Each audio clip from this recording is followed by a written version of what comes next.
I'm going to start my lecture the way I always do, because it's very important that you, right from the get-go, you know a little bit about me. So I'm going to tell you that before I'm finished, God willing, in enough time, you'll know better what a nice Jewish boy like me is doing involved with what is quite possibly the most important relic of Christianity. And right off the bat, I know that some people might have their eyebrows go up when I say that. So it's important for you to know, and by the way, I don't want to make you sad, but I'm not a Messianic Jew, okay? So just let's set the record straight right from the beginning. I'm just an old hippie Jewish photographer, basically. Anyway, now normally when I start the talk, the first thing people always ask me is how I got involved with the Shroud, and I want to tell you that. But over the years, I have spoken to many groups like this, of many different denominations, and I've learned over the years that Protestants and evangelicals view the Shroud a little differently than obviously some other denominations and obviously Catholics.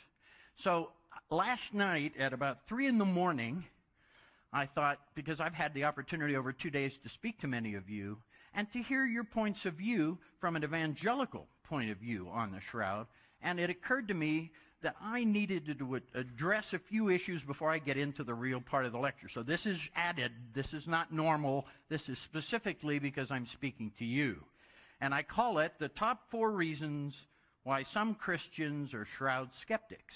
Because as a Jew who spent so many years of my life involved with this piece of cloth, to me it just boggles my mind that the biggest skeptics are all Christians. You would think that Jews or people of other faiths or atheists or something like that might be the big skeptics. And yet over the years I've found that it's Christians themselves who have great doubts about the Shroud. So what I've done is I've written these 4 points down. I want to go through them quickly because I want to get to the pretty picture part of the show, which is more entertaining. Okay, the first reason why some Christians find the Shroud doubtful is they consider it's a graven image. Now, I'm Jewish. Jews know about graven images. We had a golden calf cost us about 40 years in the desert. Okay? So we have some sense of what a graven image is. And a graven image effectively is man's depiction of God. Jews are still forbidden to do it. Muslims are forbidden to do it. And until the Orthodox Church began the iconography, even Christians didn't do it. Depict, God or have depictions of God. So is the Shroud a graven image? Well, by the definition that I just gave you, that it's a man-made depiction of God, our team, headed by Dr. John Jackson, who's sitting right out there, by the way, he's going to participate in the Q&A with his wonderful wife, Rebecca, afterwards. Our team went to Turin to figure out how this image was made. And what we were able to do, and I'm going to use the word that I rarely use, we proved, underline, bold, the Shroud is not a painting, it's not a photograph, it's not a scorch, it's not a rubbing, it is not made by the hand of a man, but the image formed by some interaction between the cloth and the body. And guess what? That eliminates any possibility of it being a graven image. That eliminates that. Because a graven image would be an artwork. Okay? Really? Okay. Okay, now we're going to get to a more sensitive subject relevant to that same graven image. The other thing that many Christians tell me, well, that's a Catholic thing. See, I can say that. I'm a Jew, so I'm already in trouble here. I'm the token Jew. Well, actually, the real token Jew is there, and I'm the second one, okay? But it is, what most people don't know is everybody thinks it's been owned by the Catholic Church forever, huh? Wrong. 1985 is when it came into the possession of the Catholic Church legally, and it's not the institution of the church that owns it. It is the Holy See, the living Pope. When Pope Benedict retired and resigned, the new Pope, Pope Francis, became the legal owner of the Shroud. It's been legally in the hands of the Catholic Church since 1985, and before that it was owned by the Savoy family for over 500 years, the ruling monarchy of Italy. Okay? So it's not a Catholic thing. And, when you have something that verifies everything the Gospels tell us about what was done to Jesus, like a forensic crime scene in complete 100% scientific accuracy, folks, this is the real deal, and I'll show you why in a while. Okay, The other thing I hear from people is it said in the Gospels that there were 2 cloths, and the shroud is only one, so it can't be real. I don't know why people don't understand that, yes, there were 2 cloths, but over 2,000 years, there is the possibility they might have gotten separated. You know? Remember that the shroud violates 2 Jewish laws right from the beginning. It's got blood on it. It's supposed to stay in the tomb. Same with the second cloth, the face cloth. And by the way, to be clear, when they took him off the cross, they put this face cloth on him, and they took him to the tomb, and they removed the face cloth. There's no image on it, just blood and other fluids. Okay? And so that was kept in the tomb, like it says in the Gospels. Separate, folded separate from the other.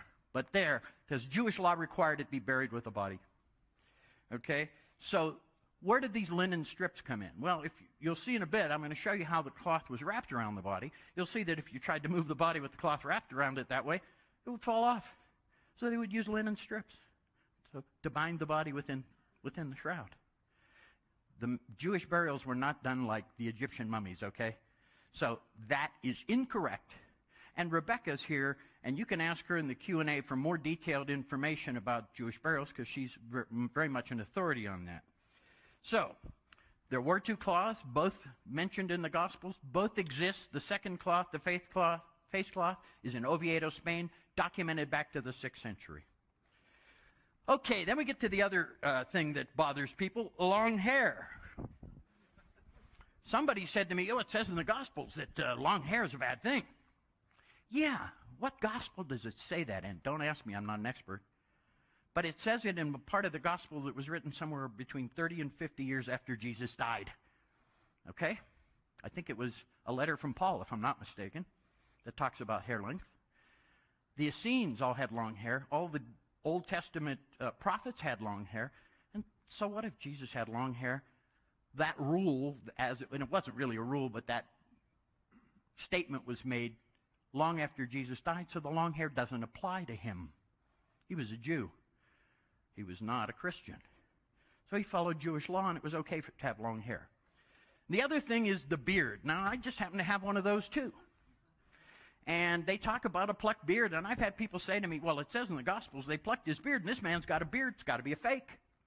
And my answer is, it didn't say they gave him a shave. It said they plucked his beard. Look at the image of the man in the shroud, and you'll see there's a V pulled out of the beard. Now, I happen to have one, and, when I zip up my big jacket in the wintertime and I catch one little hair in that zipper, I get tears in my eyes. It's so painful for one hair to get pulled. Imagine ripping a chunk of somebody's beard out, adding to the pain and humiliation. But that does not disqualify the Shroud of Turin as being what it is. Okay? So those are the things that bother Christians, some Christians, a lot. And all of those are easily explained. Hopefully I've done a decent job of explaining to you why those aren't really relevant to the shroud. Now, with that in mind, that's the new part that I added for you guys. Now I'm going to go back to the regular presentation, and we're going to talk a little bit about the shroud. I'll just put it up here for you to look at. Now, the real question I get all the time is, how'd you get involved with this?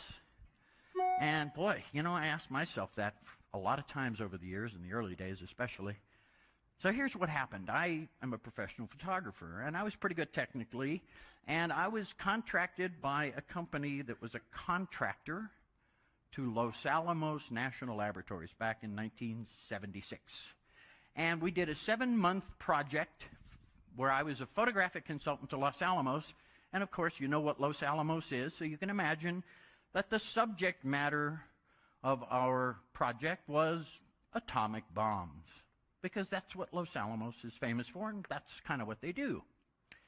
Well, I'd love to tell you more about that, but then I'd have to kill you all, so we'll just leave it at that. At the end of that 7 months, I finished, and the gentleman I'd worked with, Don Devan, I don't know, a few weeks later, called me up again. He said, Barrie, what do you know about the Shroud of Turin? And I laughed. I said, but Don, I'm Jewish. And Don laughed, and he said, so am I, remember? Because John was one of the other Jewish guys on our team. And he explained to me that John Jackson and Eric Jumper and Ken Stevenson and Don Devan and Bill Modern all got together over at Sandia Laboratories, and they put an image of the Shroud of Turin into a device called a VP8 image analyzer, which I'll show you in a few minutes. And they determined that there's information encoded into the shroud image that's effectively distance information, depth information, or topographical information. And that was enough to give John, who was born and raised in the Catholic faith, enough impetus to say, you know, we should put a team together and we should see if we can get permission and go there and try and figure out how this image got on the cloth that has a property like no photograph or artwork could have. And so that moment became the catalyst for the creation of the STURP team, which John was the founder of, and then Eric Jumper came along and others. So when Don Devan asked me that question, he said, so do you want to be on this team? I said, no. No. Because I was uncomfortable. I said, I don't want to get involved with this. This doesn't represent my beliefs. But I was really fascinated by that image property because he was an imaging guy, Don Devan, and he was able to explain it to me in terms that I grasped, so it made me curious. So I said, well, okay, I guess I will. And he said, well, look, let me bring you some literature so you can look at it and you can read what we know about the shroud, and then maybe that'll help you to decide. So he brings me a bunch of literature, mostly from an organization called the Holy Shroud Guild, a Catholic organization. They were all religious tracts, primarily. And there was no scientific data about the shroud. And that didn't help a bit. Matter of fact, that might have hurt. Because I thought, see, that's just what I thought. This is all about religion, and that's not my deal. But I said, well, all right, maybe I'll stay on the team and just for a little while. And a few months into it, as the team grew, we had a couple of guys added to the team from the Jet Propulsion Laboratory in Pasadena. Don Lynn and Jean Lohr, may they both rest in peace now, gone. Don Lynn was imaging project manager on Voyager and Viking and Mariner and Galileo. You might have heard of some of those. And he was my hero. I mean, this is a NASA imaging scientist, and I'm a photographer, technical photographer. That's as good as it gets. So I was pretty excited, and I was ecstatic to be around him. And I remember saying to Don one day, gee, Don, what's a nice Jewish boy like me doing on this team? And Don looked at me, and he said, well, apparently you've forgotten that the man in question's a Jew. And I said, no, that's about all I know about him, but no, I knew that. And he said, oh, so you don't think God wants one of his chosen people on our team? And then I laughed because I never thought that. And then Don gave me what, in retrospect, may well be some of the best advice I've ever been given. He said, Barrie, go to Turin. Do the very best job you can do. God doesn't tell us in advance what the plan is, but one day you'll know. And on those words, I stayed on the team. And that moment, I believe, is when God, speaking through my friend Don's lips, told me, go do this because I got a plan for you. And he did. And I stayed on the team. And it only took another 17 years after we finished our work before I became convinced the shroud was authentic, so I didn't rush. Not even close. But I did. So what I'm going to do today, because time is short and I talk a lot, you know, it's easy to get me started, hard to get me stopped. I always point out what my initials are. See, always takes a second. But you see, I can even tell that joke in a church with a bishop sitting there, and even the bishop laughed. So what I'm going to do is I'm going to give you a quick introduction to the shroud. I'm going to take you behind the scenes of what we did in 1978. This is not going to be a hardcore science lecture on the shroud. This is going to be a quick overview. And look, I want to keep you awake and entertain you a little, so I want you to see what this group of men did. They spent 18 or 19 months in advance of going to Italy, planning every detail and planning for every possible problem that might come up. I want you to see how thorough and professional this team was. Okay? And when you see that, I think you'll be pretty blown away at what we had to deal with once we got there. Not the expected thing that, you know, you would expect, a white, nice laboratory with beautiful tables and no. We're in a 400-year-old, dusty, creaky, dirty old palace. So I'm going to take you behind the scenes and show you on that. And then at the end, after I'm finished with that, I'm going to share with you the impact that this involvement with the shroud has had on my life. Because I think that's really something that you want to know and I want to share with you. So with that in mind, let's Is there any possibility of bringing the lights on me down? Because they don't need to see me anymore. They've seen enough of me. What's really going to be important is what's on the screens out there. and maybe not. Oh, they're videotaping, so I guess that's good if they can bring it down a little. Mainly so you can see the screen. How's it looking up there? Oh, it's looking fine. All right, so what do we have? We have this piece of linen cloth. It's about 14.5 by 3.5 feet, kind of odd dimensions. And Rebecca can answer this a little better later on. But if you convert that to the unit of measure used in the first century, which are called cubits, it's exactly some. John, do you remember how many cubits by how many? 2 by 8. Okay? So that's a first century unit of measure. And this is precisely that. But it's kind of weird by modern American standards, because we still are using inches here anyway. I go to Europe a lot, and they just laugh at us. Well, I told them we went on the metric system 35 years ago, and at least 7 of us have learned it by now. Maybe 8, I don't know. Anyway, so there's the piece of cloth that's in question. Now, this you've seen, and how many of you heard Russ speak yesterday, Russ Burrell? So a lot of what Russ covered, instead of repeating it, I'm going to zip through that so it gives me a little more time for the other stuff. But this indicates, this is a painting by Della Rovere, and it illustrates how a cloth would have been wrapped around the body to create a head-to-head image like we have on the shroud.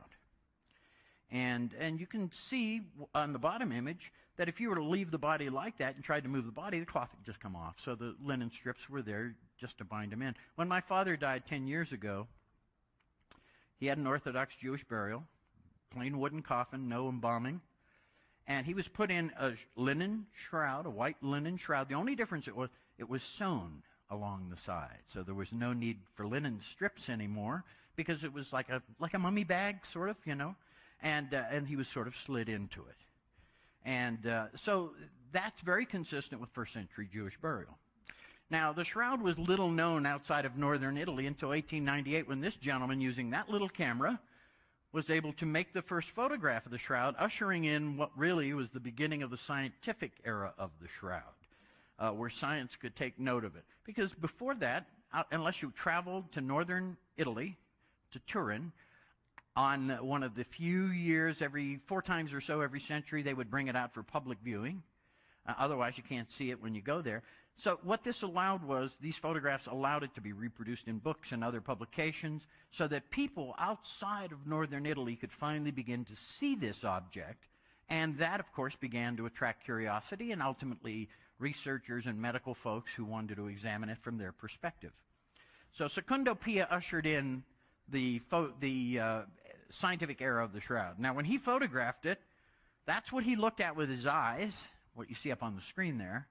But he was using a big old black and white negative camera, so what his film saw was this. And what Secondo Pia said in something he wrote, he had a close-up he had made of the face of the man of the shroud, and he processed that glass plate at night. In the morning, he opened the shutters up and he held it up. There was a close-up of the face, and he said he almost dropped it. He was looking into the face of the Lord. That's what he said. And so it had great impact on Secondo Pia. But Secondo Pia also noticed something else, that the image on the shroud looked a whole lot better on his negative than it did to the eye. And he realized that his negative plate was in fact a positive, meaning the image on the shroud has a property like a photographic negative. The lights and darks are reversed. You think some medieval forger could have done that? The first thing he would have had to do was invent photography. 500 years before it really was invented. You know, the official beginning of photography is 1818. Nietzsche von Nipsche made a photograph of his garden, and they still have the glass plate at the Smithsonian, okay? Or somewhere. So the point is, photography is an Industrial Revolution invention, and nobody in medieval times could have conceived of this, let alone produced this, okay? So that's important just as a point of view. But it's very hard, and I see you turning your heads. So let's make it easy. Let's put the shroud side by side. Now, some of you have already seen the little booklet we have, and this basically, what I'm going to show you now is the same thing as the little booklet. It kind of calls out some of the prominent features that are on the shroud. And because Russ has done this twice yesterday, and many of you have seen that, I'm going to kind of go through these rather quickly. those burns and scorches down the side of the image, if you see on the left those brown marks, those scorches, burns are kind of odd shapes, and they run down either side of the ventral image. Actually, they run the full length of the shroud. Those triangular things there are patches that were sewn in. Fire occurred in 1532, 1534. The poor Clare nuns fixed it, repaired it, sewed in patches, and to strengthen the whole cloth, because it had been weakened by the fire, they sewed a backing sheet onto it that was called the Holland cloth. Okay? And that gave it more strength. And so those marks make looking at the shroud very confusing to the uninitiated eye. Of course, it's a little easier on the right image there because the man sort of stands out from the background. That's a contrast-enhanced negative view. So you can see all these things that are on the shroud, and ironically, you know, if you read the New Testament, we have 4 different accounts of what was done to Jesus, slight variations amongst them, but generally agreeing on all the major things. Everything on the shroud, or in the Gospels, is documented precisely on the shroud with forensic accuracy. Now, I was debating a well-known skeptic. I won't mention Joe Nichols' name. Well, he's an atheist, so I can mention his name. What's he going to do? He doesn't want to debate with me anymore because I know the science better than he does, and he can't accuse me of having a Christian bias, which is his normal attack. So anyway, Joe and I were having this debate, and he said, you know, Barrie, the shroud is just too perfect. It can't be real. So I said, oh, well, then if it were less perfect, Joe, then you'd accept it's authentic. And he said, of course not, which told me something. But once people have made up their minds, it doesn't matter what evidence you present. It doesn't matter. They've already decided. You know, I was in Vancouver, and a guy came up to me after my lecture, and he said, oh, Mr. Schwortz, that was a great lecture. He says, you know, but you'll never convince me. And I looked him right in the eye and said, what makes you think I care what you believe? And he gave me one of these wide-eyed, wide-mouthed, whoa. I said, you know, that's really between you and God. You should take it up with him. And that's the end of it. So I don't waste time messing with these folks. The facts are the facts, and my job is not to convince anybody of anything. I'm a Jew. I'm standing in front of a group of evangelicals. I'm supposed to tell you something about the Gospels? That doesn't make any sense. No, but I can tell you what I've learned because I've had to learn this because I do this, and I want to give people the truth. My job is easy. God said to me, you will tell people the truth about this piece of cloth. He didn't say go out and make up any story you can to convince people, because I would have failed at that miserably. But telling the truth is easy because my mother taught me the truth at the end of a leather belt at age 5, so I learned it pretty quick. Well, she was from Poland, you know, the old country. That's how they did it in those days. Now they'd probably arrest her, but you know, it did impress upon me the importance of the truth. Let's look at the other half, and it's easier to have the man standing in front of you like this. And like I said, Russ has covered this. I'm not going to go through a whole lot of it. But everything that it tells us in the Gospels that was done to Jesus is here. You've got the spear wound. You've got the scourge marks, not only on the back, but also on the front of the body. You've got the blood flow from the spear wound actually pooling around to the back of the man. You can see that below the patches on the right side very easily, that white area, or that blood going across there, those blood stains. That's water or blood that's pulled around from the spear wound. What, some medieval forger would think of gravity and how that worked and how it would work? I mean, that's just nonsensical to think somebody did that. One of the things you do notice is there's a full footprint on the right side. You can see it would be the left foot on the right image there. That tells us something that if you lay on your back, you know, you can't put your foot flat without bending your knees. So we know that knee is bent for sure, because that's the only human way that you can get your foot flat. And you can see an entire footprint there. So, continuing on. Now, these are the scourge marks. You know, there's a lot of debate in the shroud world as to whether or not this man's body was washed. Because in the Gospels, it tells us there was not time for a proper preparation of the body. They were going to do that Sunday. And there's a debate raging within the shroud, pro-authenticity folks, as to whether or not this is the case. Some people believe he was. Some people believe he wasn't. We did learn through our research that the blood inhibits the image formation mechanism, and if this man were covered from head to toe with blood, as he may well have been at some point in time, if they hadn't washed them, we might not even see an image on the shroud. At least that's my opinion. But that doesn't mean everybody agrees to that. And one has to be aware of the fact that in the world of the shroud, it's a good thing agreement isn't necessary for friendship, or none of us would have any friends. Because even in the pro-authenticity side, there's debates raging constantly about various finer points of the shroud. But within that large group, there is no debate as to the veracity and the authenticity of the cloth.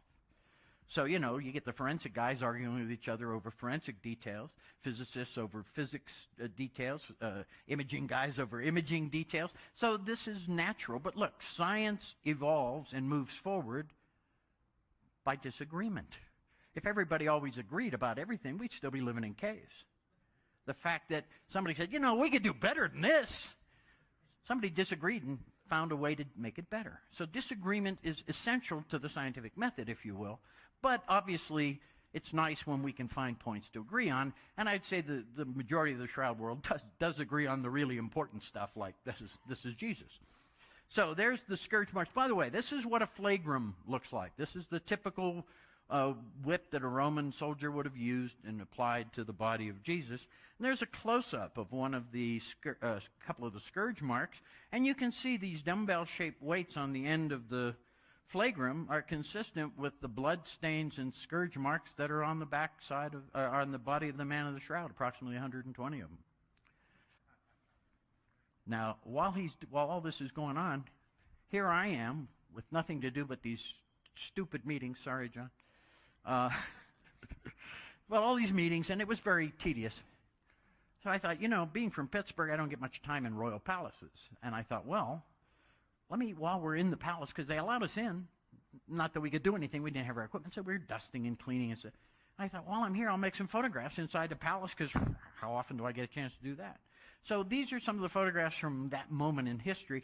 This is the fresco. When you looked up in what we called the equipment maintenance room, I know that's kind of funny, but that's what we called it. It had been a bedroom for visiting royalty when the palace was being used as a palace instead of, it's now a museum, of course. And this is the fresco in the room in which we physically examine the shroud examination room. So I made these photographs, and then remember that fire I told you about in 97?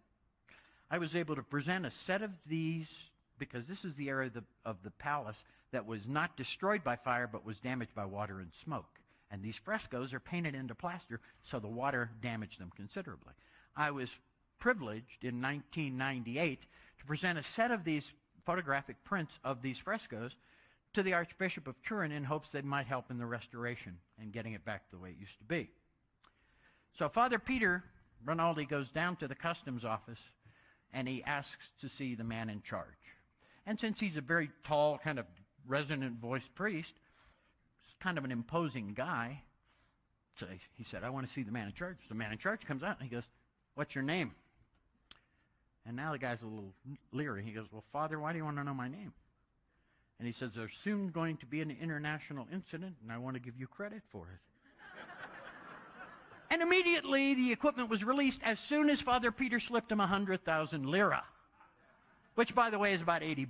Don't get excited. It's not a lot of money. Sounds like a lot. That's why the Italians were happy to go on the euro. But anyway, so Father Peter, knowing how things work in Turin, slipped the guy a little bribe, threatened him with an international incident. The equipment's immediately released and placed on a dump truck. That's a dump truck. So I'm making this photograph, and I promise you as I snap this photo, I'm thinking, any second the guy's going to pull the lever and just dump all our stuff out. This is the courtyard of the royal palace. Well, of course, somebody ran up to him and said, no, don't dump. And he goes, of course not. You unload. So we unloaded the truck, and we moved all of our stuff into the royal palace. Now we've lost 5 days of the 7 days that we had anticipated for preparation. And this is the inside the royal palace. As you can see, we're bringing our stuff in, and we get it unpacked, and we're working around the clock, day and night now. We're down to the wire. And this is the room in which we examine the shroud. You can see John sitting in front of the steel table, our exam table. If you look closely, that little guy peeking around his head around the opposite end of the table, that would be me. And this was one of the countless meetings we had over and over again. But at least we finally got our equipment. Now, this is another one of those, used to be a pretty cool photo. Now it's even funnier. I used to say, look at that modern equipment in front of that old 400-year-old tapestry. Except that whatever that modern equipment is, I'm sure that your iPhone has an app for that today. Because, you know, this was the 70s. Of course, since we were American, we couldn't go first. They wanted this guy to go first. His name's Max Fry. Max Fry was a Swiss criminalist, gathering evidence kind of guy. And he was the guy who initially, one of the first people who came up with the idea of using sticky tape to remove debris from the clothing of crime scene victims. Pretty smart. The Shroud of Turin, although it's sort of the clothing of a crime scene victim, the Shroud of Turin is a little more important than that. And what Max Fry didn't consider when he stopped off at his local dime store on the way to the palace to buy this cheap tape that he had was that the gum residue on that tape, when he stuck it onto the shroud and pressed it in with his thumb and peeled it off, would leave some of the sticky stuff on the shroud, which it did. We, too, had a tape experiment. Our chemist on our team from Los Alamos, Ray Rogers, contacted 3M, the real Scotch tape people, told them what we needed to do, told them we needed a tape that would leave no sticky residue on the surface of the cloth. And so they even not only designed that, they designed the mylar base of that tape to have specific optical properties that would allow them to do certain types of photomicroscopy right on the tape without having to, mess with that. Max Fry, on the other hand, didn't do that. So Max is doing his thing, and we're all watching, and I'm pretty appalled because look at the pressure that he's putting when he lifts this off. And then Max takes his dime store Scotch tape applicator and he walks over to the face of the man of the shroud, and he's doing this when John Jackson runs up to him and he physically pulls him away from the table. And if it looks like they're having a rather heated discussion, they are. And it was decided after this rather heated discussion that no one would put any tape anywhere on the face of the man of the shroud, which is the most iconic part of the image. He deserves all the credit. You'll get to talk to John after we're done here, so you can thank him personally for that. But these are the kind of things that these are not what you expect when you're going to do a scientific project. You got to deal with all these personalities and stuff. Now, this is, on the man on the right, is Professor Giovanni Rigi. Really great guy. He had about 2 weeks' notice. We spent almost 2 years planning. He was given 2 weeks, and he had to come up with something to do before the Americans. An Italian had to go first. So Professor Rigi, being a clever guy, gets the idea that he will unstitch that backing sheet that the poor Claire sewed onto the back of the shroud in one area and insert an endoscopic camera or a vacuum nozzle, a special vacuum, and either vacuum some debris or look at the backside of the shroud. That's pretty brilliant. That's a really clever thing.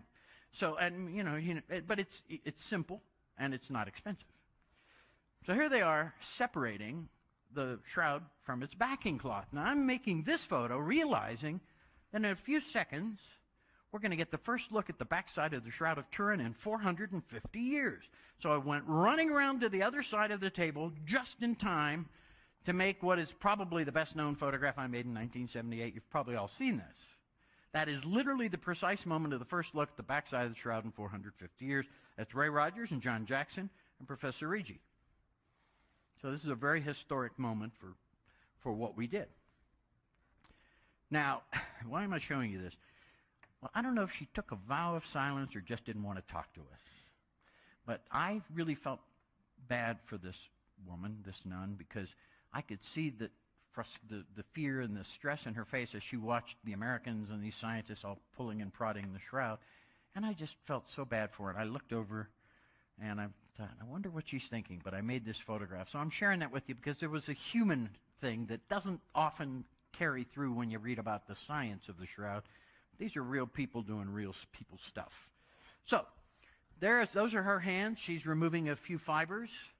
Not for us, for the Italians.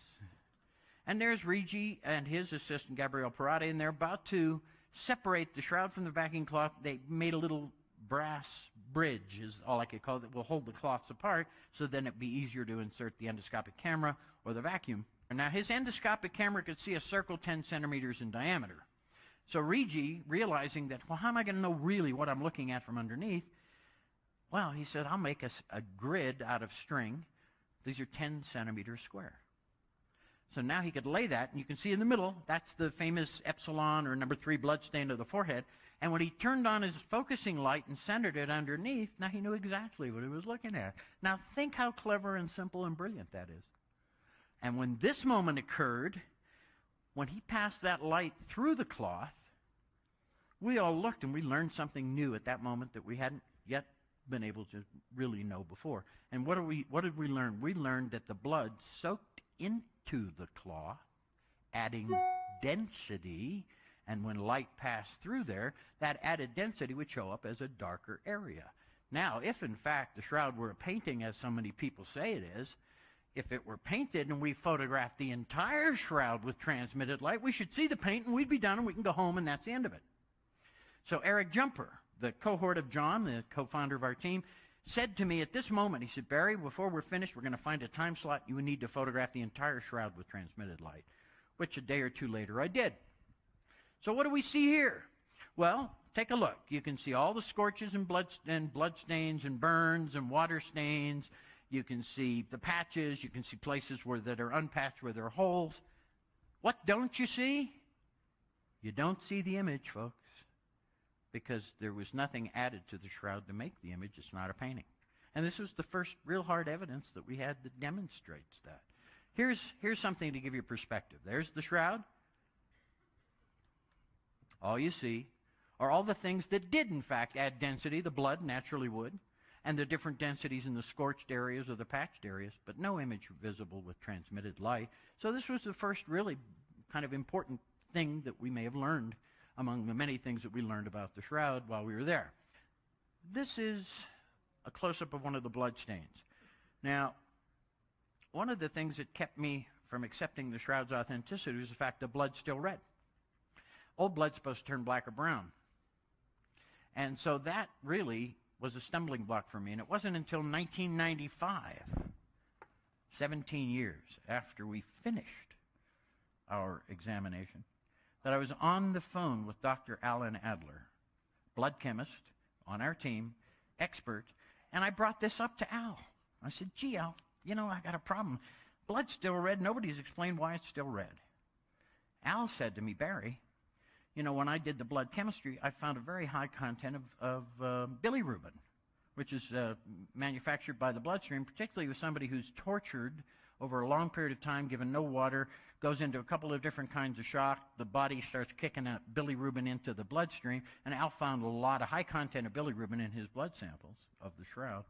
So he said to me, Barrie, that's because of the way they tortured Jesus. That's sort of a direct forensic effect on his blood.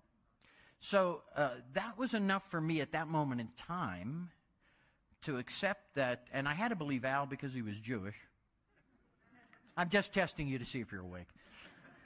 But no, he was the real expert on blood. And so that was sort of the thing that broke the camel's back for me, and in 95 I became convinced the shroud was authentic.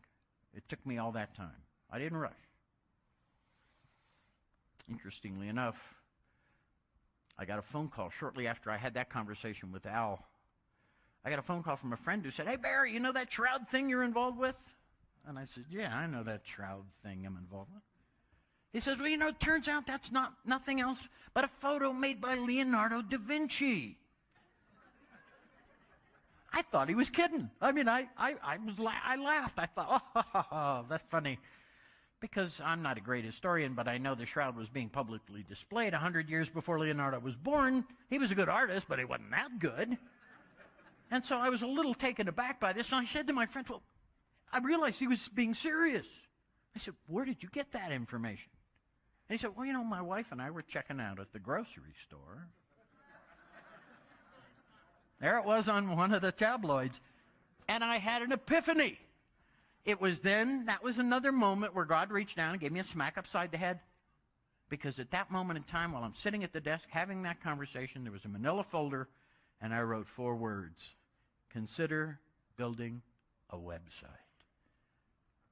And that was God, in my opinion, saying, okay, you're getting there now, Barrie. Now I'm going to review. Why did it take 17 years for me to become convinced of the Shroud's authenticity. Why didn't I think to ask Al Adler that question 17 years earlier? I've been asked that, and I have no idea, but then it came to me. I wasn't very humble when I was a young man, and God knew that. He knows what's in my heart, and He knew that I was not ready to get up and do this kind of thing because it would not be for the right reasons. So I had to wait until I had seasoned a bit, and God looked in my heart and said, okay, now you're ready. And then the idea of the website got placed in my brain. And that was in late 95, and on January 21st, 1996, Shroud.com went online. Somebody even said, how'd you get the name Shroud.com? It was available. It was easy. It was available.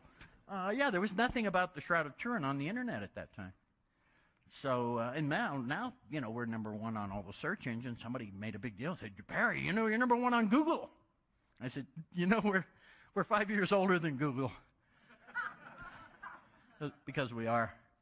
But the website ultimately became my mechanism of not only preserving this, but making it available to all those people to whom this is important. Now, I'm going to run through a few more of these. I'm not going to spend a lot of time on this. Although I will show you this as a UV fluorescence photo. Because remember that medieval forger you've all heard about that made this up, faked it up, as somebody once said? Well, this medieval forger was so clever that if you look at this, and this is an ultraviolet fluorescence photograph, color ultraviolet fluorescence photograph. That's the spear wound. Look at the spear wound, and now take a look. Can you see the halo that surrounds that blood stain? It's very subtle, but you can see like a light halo that runs around the outer edge of that blood stain, which we saw on many of the blood stains of the Shroud, by the way. That's only visible with UV fluorescence photography, folks. So that means that medieval forger said, well, I'm going to hide this there, and maybe in 500 or 600 years, somebody will invent a way of seeing it. And if you believe that, I got a bridge I can sell you in Brooklyn. I mean, this is the ludicrous stuff the skeptics want us to believe, that this isn't for real. That's my proof that I was there. Actually, you can see me with my 4x5 camera making the photographs. Conclusions. Well, I'm just going to let you read this one. This is taken directly from the summary of the STURP's final report. Remember what we went there for? We went there to determine how the image was formed. And in a sense, we failed, because we can only come back and tell you what it's not. It's not a painting, not a photograph, not a score, it's not a rubbing. But we have no idea, at least at this moment in time, what mechanism can create an image with these chemical and physical properties, and every attempt made by every skeptic or even non-skeptics to duplicate that image, no one's even come close. Now, so I built this website, and I put it online, and I'm feeling pretty pleased that I finally figured out what to do with all the stuff I'd accumulated over those 20 years and all the photographs that I'd made. And I realized the best thing to do would be to get it out there where the public can have it, have access to it, free, no ads on Shroud.com. I paid for it for the first 14 years out of my own pocket. Now we're a nonprofit, so contributions help us now. But this is my respect for who this man is, because remember, he's one of our boys, too, okay? So it comes down to, what impact does this have on my life? Well, I put the website up, and within a year, I was getting a new question. People stopped asking me about the cloth, because I'd put all the information up. They could find that on the web. The new question was, what do you believe? And they were not talking about the Shroud anymore. They were asking me about my faith. Now, that's a whole different ballgame. I walked away from Judaism at age 13. I had my bar mitzvah. I didn't like the institutional things that I saw. I saw hypocrisy. That was probably the thing that bothered me the most. In large institutions, the older and larger they get, the more they have a tendency to fall away from the tenets upon which they're founded. So I walked away from Judaism, and I'm not excluding anybody, okay? I'm painting with the broadest brush possible, so I'm not pointing at any particular denomination. I'm just saying in general, that never connected for me. But I was raised in an Orthodox Jewish home. My parents were both born in Poland. My grandparents lived with us. It was sort of like Fiddler on the Roof. without the fiddle. Okay. And being there, God was part of everything every day. So now I'm confronted at age 50 with the necessity of being honest and answering the questions people ask me. And that means if you're going to get public with the shroud like I have and John has, there can't be any questions that are off limits. If I said, oh, I'm sorry, that's too personal, then I would discard myself, okay? No, if you're going to get up there and talk about something this controversial, you have to be honest and you have to share whatever the question is. You have to answer it. So there I am trying to figure out what do I believe. And I'm age 50, and God hadn't been a part of my life since I was a kid. I hadn't even thought about God. God was not a part of my life. Not even for a moment. Never even considered it. And now at age 50, I'm forced to confront this whole faith issue, and I have to be honest and I have to be public. So I sat myself down, and for the first time as an adult, I looked in my own heart. I mean, really looked in my own heart. And nobody was more surprised than I was to find God had been there all along, just waiting for me to acknowledge him. And when I looked, he was there. And how many Jews can say that their faith in God was restored by the Shroud of Turin? I can say that. Now, I know, because I'm not a Messianic Jew. I know that worries you. And look, when people come up to me and they express that to me. See, now when I was a young man, I would have been offended that you're getting your nose in my business. But no. Now when that happens, I realize that person is expressing love. They want me to feel the love they feel in their heart. And by understanding that, by grasping that, I can do this. I can look you in the eye and I can answer your questions personally because my faith in God is strong. Now, I know that my faith in God is a little on a different path than yours, and I know that that gives you pause, if not great concern. So I'm going to tell you the same thing I told my Catholic audiences. I'm going to share a quick story with you. I was in a Catholic church, and a woman was very courageous at the end of this. She was a Filipino lady, I remember. And at the end of the Q&A, she puts up her hand, and she asked me the question that most people are afraid to ask, or at least she put it in terms that most people are afraid to ask. She said, Mr. Schwortz, does that mean you've not accepted Jesus as your Lord and Savior? Now, that's about as direct as you can get, and that's the question a lot of people want to ask, but are hesitant. And I thought about it for a minute, and I said, well, I guess that's correct, that I haven't. She started to cry. So I started to cry. And pretty soon, there was tears in everybody's eyes. And I'm thinking, Barrie, you better do something. You're going to lose this audience. I don't want everybody walking out in, great sadness and tears. So I said, look, it's obvious. This was not my idea. God dragged me along, kicking and screaming all those years to keep me on that team. What, to make those photographs in '78? No, that was just the entree. But to bring this information to a broader public all these years later, to make it accessible to you. Look, there were 1 billion people on this planet who had far more right to be in that room than I did. But somehow God picked me to be in that room. Why? So I could bring it to you later on. And so, from my point of view, I think it's kind of funny how God always seems to pick a Jew to be the messenger. I'm just a messenger. So it took me all those years to figure out what I'm supposed to do. And it's real simple. I'm just supposed to give you the information. Not to tell you what to believe, not to preach, not to evangelize, not my place. But I can look you all in the eye and tell you there is no doubt in my mind that this piece of cloth wrapped the body of Jesus of Nazareth. And whether or not he was the Messiah, as you believe, and I'm not sure, that's the honest answer. I don't know. Might be. So I'm going to tell you the same thing I told that little lady.